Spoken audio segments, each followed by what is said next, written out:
Puerto Rico's 3.4 million people are facing severe shortages of water, food, and fuel, as well as power outages.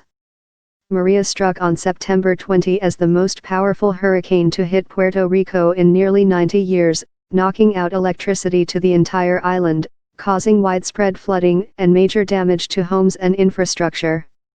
The waiver, which will be in force for 10 days and will cover all products being shipped to Puerto Rico, was signed on Thursday morning by Acting Department of Homeland Security Secretary Elaine Duke, the DHS said in a statement.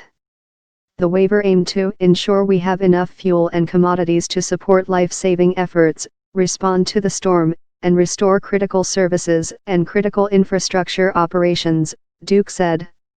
White House spokeswoman Sarah Sanders used Twitter to announce that Trump had authorized the waiver at the request of Puerto Rican Governor Ricardo Rossello.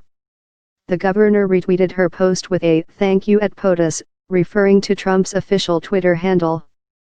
The U.S. government has periodically lifted the Jones Act for a temporary period following violent storms, including after Hurricanes Harvey and Irma, which hit Texas and Florida in late August and earlier this month.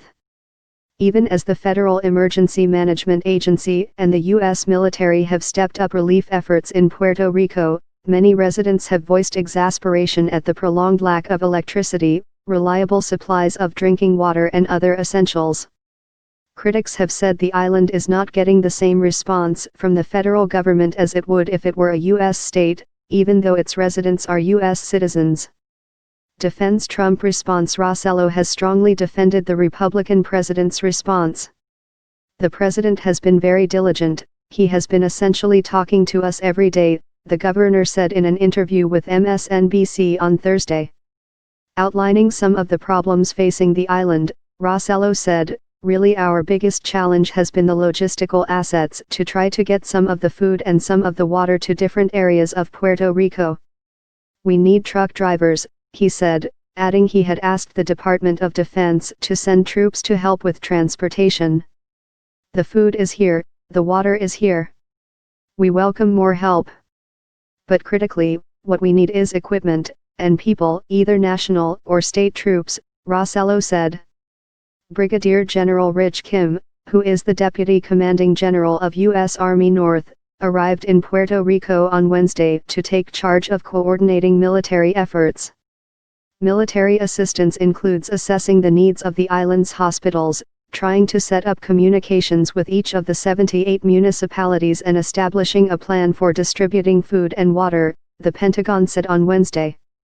Puerto Rico would ask the U.S. Federal Reserve and Treasury for lines of credit at reasonable rates as it struggles to rebuild, Rossello said. "We are not going to have revenues in the next couple of months, so that puts us in a bind," he said, noting a number of emergency sources of funding the island would make use of. A group of Puerto Rico creditors said on Wednesday they hope the island receives the government assistance necessary to allow it a speedy recovery, after Maria threw the island's financial future into even greater limbo.